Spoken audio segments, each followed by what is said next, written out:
Ini pentingnya teman-teman. Ayo dihidupkan cinta pada Rasulullah itu dalam diri kita.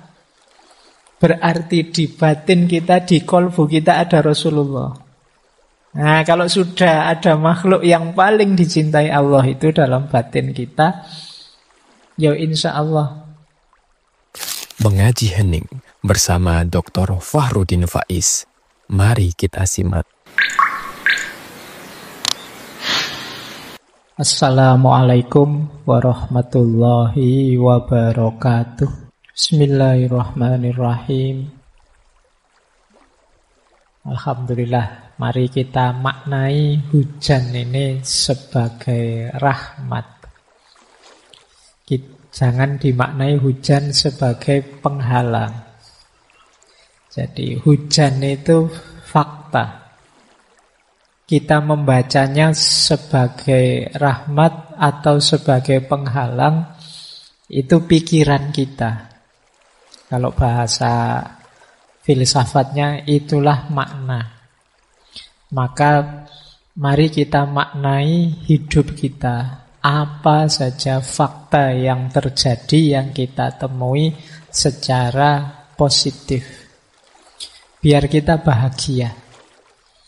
Kita diberi apa saja oleh Allah, ayo dibaca secara positif. Biar apapun yang diberikan oleh Allah itu melahirkan syukur. Misalnya, wah waktunya ngaji kayak gini, hujan kok yo ngantuk ya.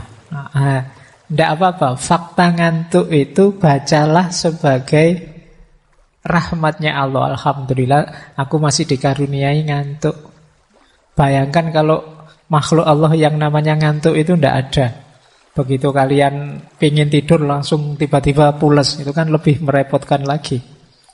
Karena ada ngantuk, kalian nyari-nyari posisi untuk bisa dapat tempat tidur yang enak. Apapun itu, ayo dibaca. Tidak ada makhluknya Allah, ciptaannya Allah itu yang tidak bisa jadi jalan untuk kita bersyukur dan tambah dekat sama Allah. Bahkan yang mungkin menurut kita negatif. Wah, saya sakit Pak, tidak bisa hadir ngaji.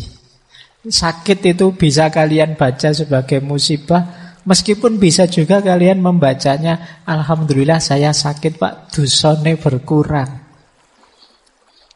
Alhamdulillah saya sakit Pak, sekarang saya ngerti betapa manfaatnya kesehatan. Nah itu caranya ya, biar hidupnya tidak gampang sumpek, tidak gampang galau, gelisah. Mari kita baca. Wong yo label itu kan dari kita, makna itu kan dari kita. Bahkan fakta-fakta yang paling pahit sekalipun bisa kita bunyikan dengan makna yang positif. Tentu saja mungkin kalau yang jelek, yang pahit, memaknainya ini adalah pelajaran biar besok tidak begitu lagi. Oke, baik. Ini kalau Syekh Abdul Qadir Jailani lagi pengajian kok hujan, hujannya disuruh berhenti. Ya kan ada ceritanya begitu, beliau langsung teriak, wahai hujan berhenti, ini orang-orang mau belajar. Nah, itu Syekh Abdul Qadir Jailani. Baik, kalau kita ya kita nikmatilah. Kalau doanya Rasulullah, shayyiban nafi'an, semoga yang hadir, yang tercurah dari langit malam hari ini itu adalah curahan yang bermanfaat, curahan anugerahnya. Oke, bismillah, kita mulai ya. Malam hari ini sebenarnya tidak harus berpikir panjang-panjang, wong temanya tema cinta pada Rasulullah. Harusnya saya tidak ngomong banyak, mungkin di depan sini kita sholawatan bareng-bareng atau apa. Harusnya ngono. Neng yo susah nanti rekamannya ya. Kalian sudah siap-siap mendengarkan untuk dapat sesuatu, malah diajak sholawatan saja. Nanti sholawatan sendiri-sendiri ya. Saya mengantarkan saja dengan beberapa perspektif tentang mencintai Rasulullah. Ini cinta Rasul ini diksi yang mungkin akrab sekali dengan keseharian kita. Malam hari ini kita belajar, ayo kita gali. Kalau bahasa filsafat, ontologi dan epistemologinya. Apa dan mengapanya kok kita itu harus mencintai Rasulullah Sallallahu Alaihi Wasallam. Dari betapa mulianya Rasulullah, betapa filosofisnya hadirnya Nabi, betapa dalamnya Nur Muhammad minggu lalu. Malam hari ini kita wujudkan itu semua secara konkret dalam diri kita dengan cara mencintai Rasulullah. Bismillah ya, kita mulai. Yang pertama, kita lacak dasar-dasarnya dulu. Ini mirip di pertemuan pertama kita ya. Kemarin kita sebut bahwa hadirnya Rasulullah adalah bagian dari cintanya Allah kepada manusia. Jadi ini dasar yang pertama. Jadi hadirnya Rasul, hadirnya Nabi itu bagian dari cintanya Allah kepada kita. Ini saya ambil dari salah satu sumber. Bentuk-bentuk cintanya Allah pada kita, khususnya manusia akhir zaman ini. Antara lain itu, selain Nabi dan Rasul yang saya warnai berbeda itu, yang pertama jelas tentu saja kita dianugerahi oleh Allah keberadaan dan kehidupan. Kita ada, eksis sekarang saat ini sebagai manusia dengan kemampuan berpikir yang tinggi, melebihi makhluk Allah lainnya. Itu menunjukkan cintanya Allah pada kita. Jadi kalau ada yang tanya, apa sih Pak buktinya cintanya Allah pada kita? Itu ya sederhananya, lah kamu ada itu. Anugerah paling besar dari Allah.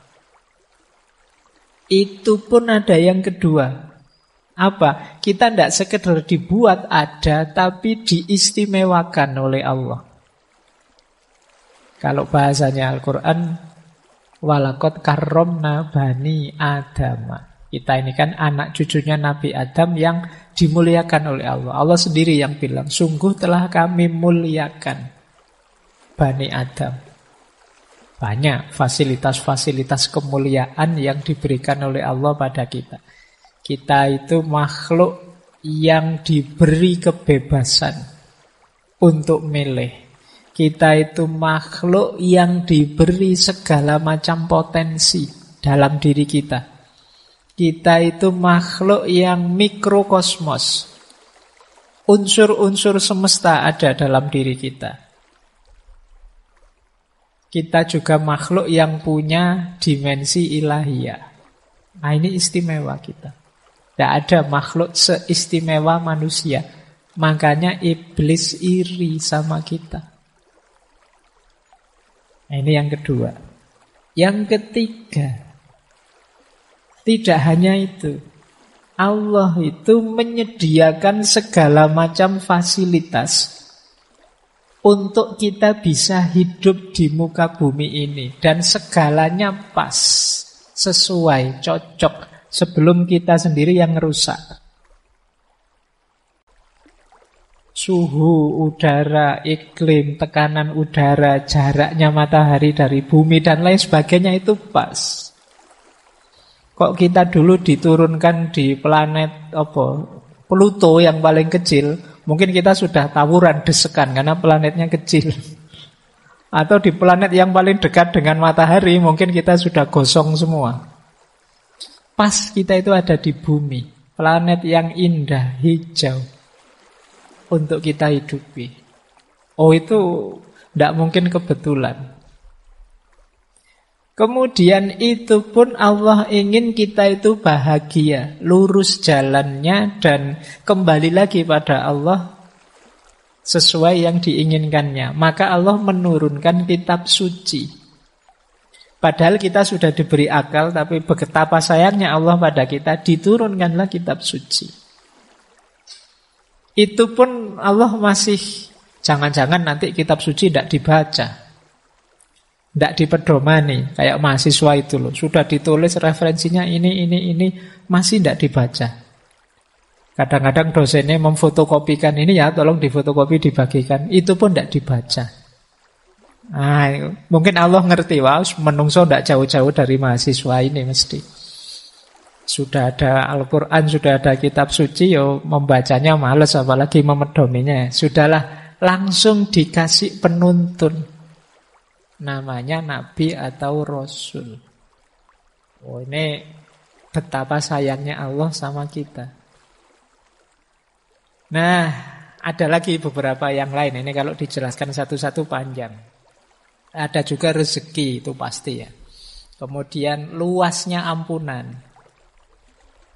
Iblis salah langsung dihukum. Tapi kita yang akhir zaman ini dibuka lebar-lebar terus-menerus ampunannya Allah. Masih ada kesempatan loh, ayo tobat. Kita ini bolak-balik bilang, ini akhir zaman loh, ini akhir zaman loh. Tapi tidak pernah tergerak hati kita. Loh kalau akhir zaman, mbok cepet-cepet tobat, minta ampun sama Allah. Kita kan rame akhir zaman itu kan cuma pingin rame di medsos saja atau pingin bikin konten apa ini. Inilah ciri-ciri zaman sudah akhir mungkin ngono. Tapi terus apa yang harus kita lakukan kalau memang ini zaman sudah akhir? Jangan lupa selama bel belum berbunyi, ampunannya Allah masih terbuka. Nah, ini istimewa kita. Allah tidak menyegerakan siksanya. Makanya Allah menunda hukuman. Siapa tahu nanti tobat. Siapa tahu nanti insaf. Siapa tahu nanti minta ampun. Maka tidak langsung dihukum.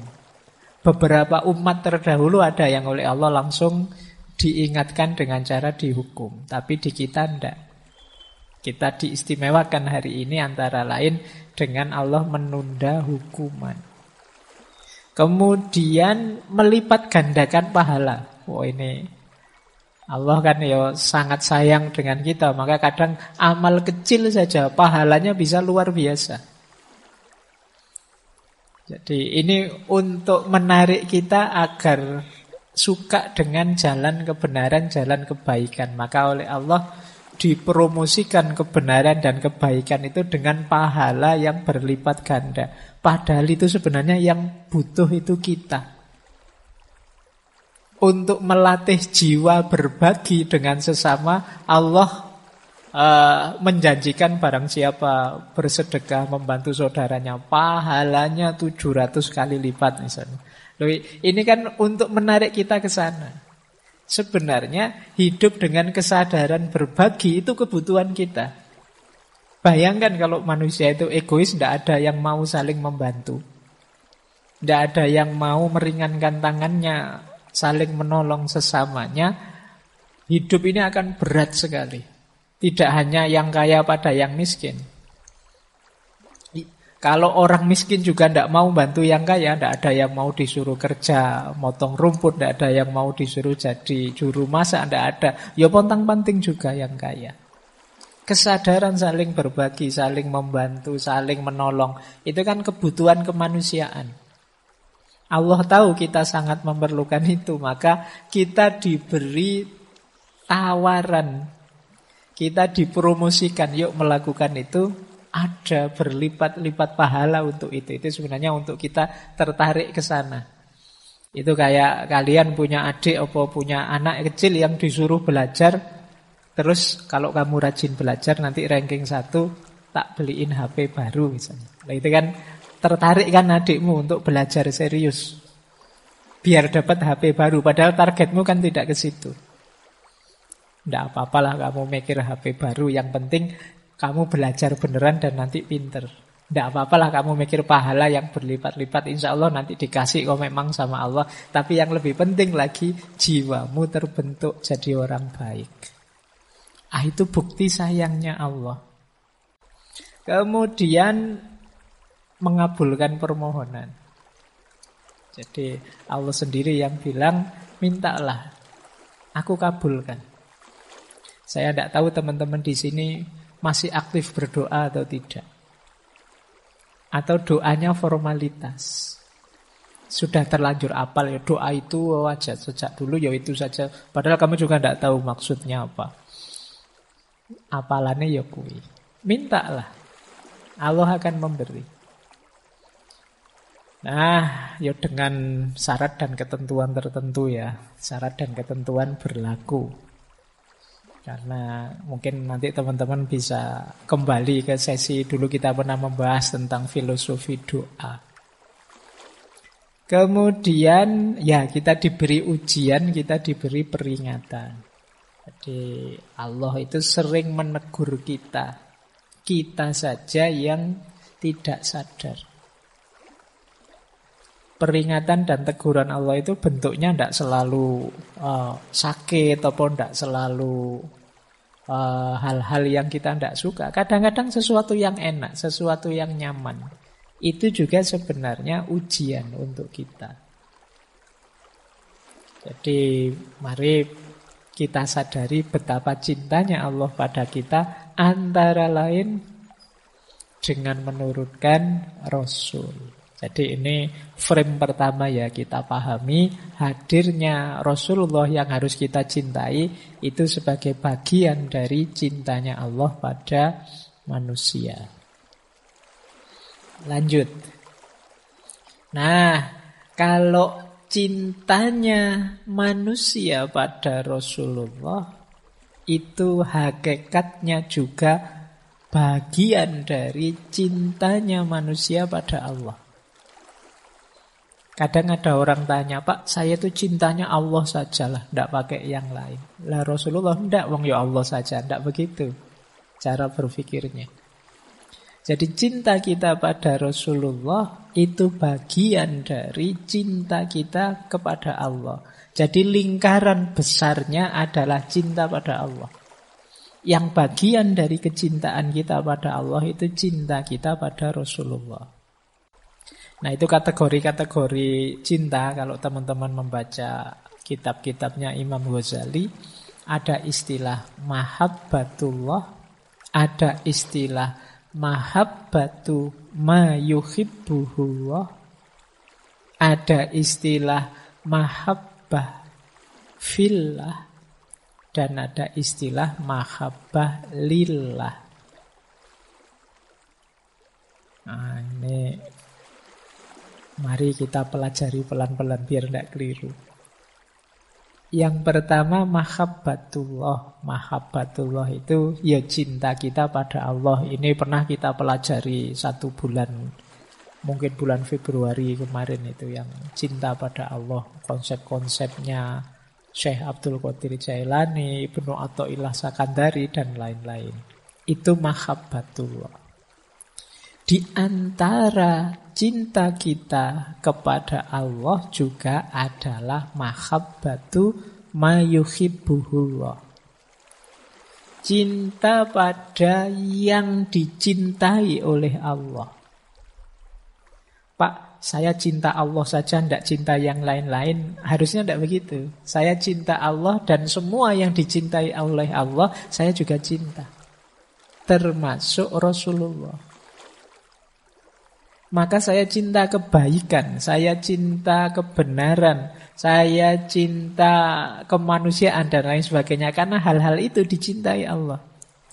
Termasuk Allah sangat mencintai kekasihnya nomor 1 namanya Muhammad. Itu yang disebut mahabbatu ma yuhibbuhullah. Yo kalau kayak kalian kalau punya pasangan, punya pacar misalnya, itu kan biasanya kalian tidak hanya seneng pasanganmu saja, tapi hal-hal yang berhubungan dengan pasanganmu kan kamu juga ikut seneng. Kadang-kadang awalnya kamu tidak seneng, tapi lama-lama ikut seneng juga. Pacarmu suka drama Korea, awalnya kamu tidak suka opo drama Korea itu. Aktor dan aktrisnya kok sama-sama cantik, misalnya. Nah, tapi karena harus menemani, lama-lama ya ikut seneng. Jadi biasanya hal-hal yang dicintai oleh yang kamu cintai, kamu juga akhirnya menyukai juga. Nah, mahabbatu mayuhibbuhullah itu gambarannya semacam itu. Saya mencintai Rasulullah karena apa? Rasulullah itu sangat dicintai oleh Allah. Nanti ada orang yang pakai logika, opo pantes ya saya itu mencintai Allah, wong kelakuanku kayak gini. Sudahlah saya minta diantarkan saja oleh Rasulullah yang sangat dicintai oleh Allah. Nah ini namanya mahabbatu mayuhibbuhullah. Cinta pada apa yang dicintai oleh Allah. Ini nanti sebenarnya luas. Termasuk mungkin kita menyayangi sesama, menyayangi alam semesta, semua makhluknya Allah. Itu kan termasuk mayuhibbuhullah. Apa yang dicintai oleh Allah. Oke, berarti memang perilaku-perilaku, sikap, pikiran yang isinya kebencian-kebencian terhadap makhluk Allah apapun dan manapun, kita harus hati-hati. Karena tentunya Allah sebagai pencipta mencintai ciptaannya yang mana saja. Jangan sampai kebencian kita pada makhluknya Allah yang mana saja membuat Allah murka. Karena betapapun semua makhluk ya ciptaannya Allah. Oke, baik. Itu yang kedua ya. Kalau mahabbah fillah itu mencintai Allah ya di jalan Allah. Itu mahabbah fillah. Itu kan kadang-kadang teman-teman kan sekarang banyak yang pakai kalimat ikhwani fillah. Fillah itu berarti memang di jalannya Allah. Kalau mahabbah lillah itu mencintai Allah dalam hal-hal yang mungkin ini sebenarnya tidak letterlek jalannya Allah, tapi bisa mengantarkan kita pada Allah. Misalnya, saya suka baca buku malam-malam karena Allah suka dengan belajar. Dan saya membacanya ini karena Allah. Lillah itu kan artinya karena Allah. Jadi melakukan sesuatu atau menyukai sesuatu karena Allah. Itu juga bagian dari cinta kepada Allah. Aku menyukaimu karena Allah. Makanya gaya kita pacaran yang syar'i ya. Kita misalnya itu kamu kan harus ngatur kan, tidak boleh macam-macam kalau syar'i itu. Tidak boleh pegang tangan, tidak boleh lihat aurat, tidak boleh deket-deketan. Nah, kan. Nah, kenapa begitu? Karena lillah. Aku melakukan ini karena Allah. Nah, nanti kamu atur sendirilah. Mungkin lewat WA saja, tidak usah pakai selfie-selfie, tidak usah pakai. Atau yang syar'i itu kalau pas mau memulai apel pacaran, kita mulai dengan berdoa, baca Fatihah dulu. Kayak ngaji filsafat itu. Oke, itu lillah namanya, karena Allah. Baik. Ini sudah dijelaskan dulu waktu kita membahas tema mahabbatullah. Jadi cinta Rasul itu mahabbatu mayuhibbuhullah dan juga bagian dari hubbullah, cintanya Allah pada manusia. Nah, ini teori yang awal. Kita lanjut. Nah, ini saya senang kalimat ini. Ini kalimatnya Syekh Jami' yang dulu pernah kita ngaji. Yusuf Zulaikha.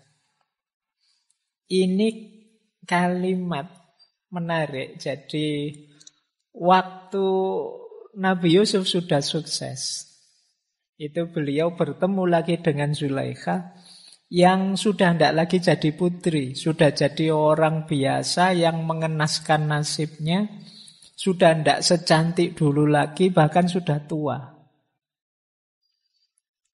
Nah ini terus ada pernyataan semacam ini dari Allah. Ceritanya Nabi Yusuf itu, ini Zulaikha yang dulu ya, kok masih hidup ya? Mungkin begitu bahasanya. Mungkin kalau kamu ketemu mantanmu, ketemu lagi, kamu kok tambah mengenaskan sekarang. Nah, ini kalau di Syekh Jami' wong itu novel ya. Jadi, tapi kalimat ini dalam maknanya. Jadi kata Allah begini, kenapa kok belum meninggal si Zulaikha ini. Kan dia sempat memfitnah Nabi Yusuf. Kata Allah, aku belum mengambilnya. Sebab dalam dirinya terkandung cinta kepada orang yang juga aku cintai.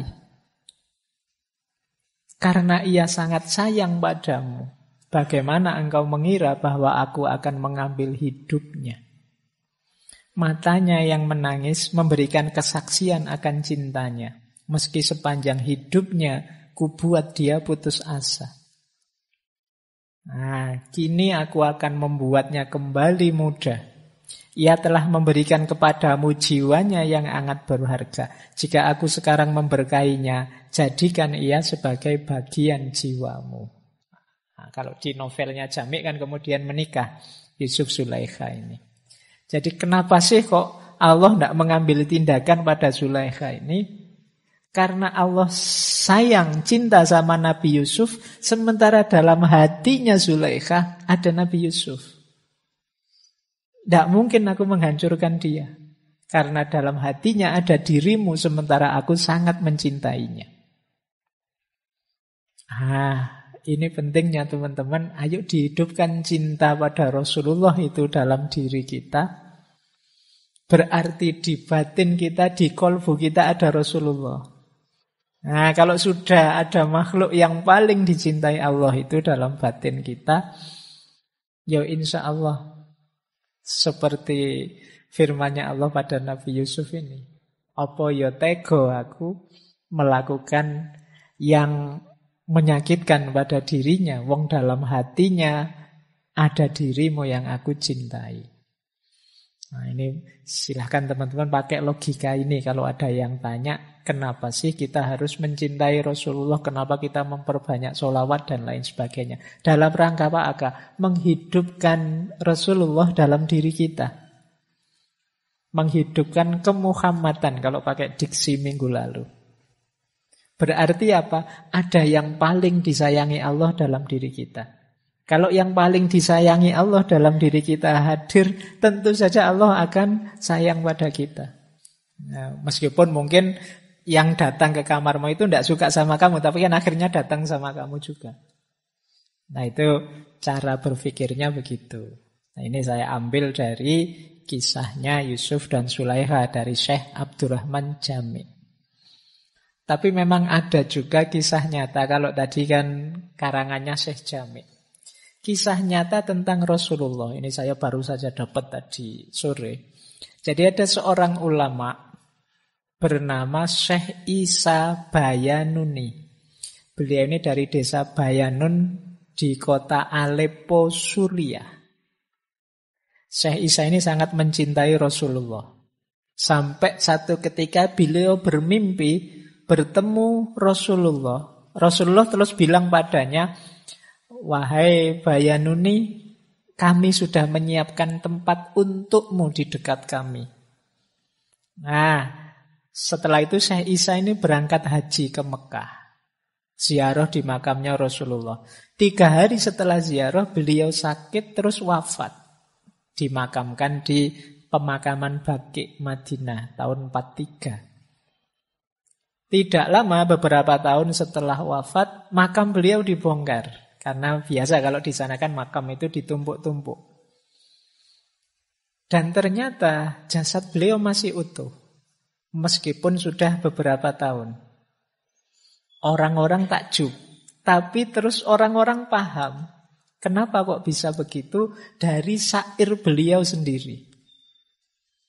Jadi beliau menulis syair yang sangat indah, yang maknanya ternyata persis sama dengan yang dialami. Jadi beliau nulis syair seperti ini. Jasadun tamakkana hubbu Ahmadin fihi tawallahi innal ardo la tablihi.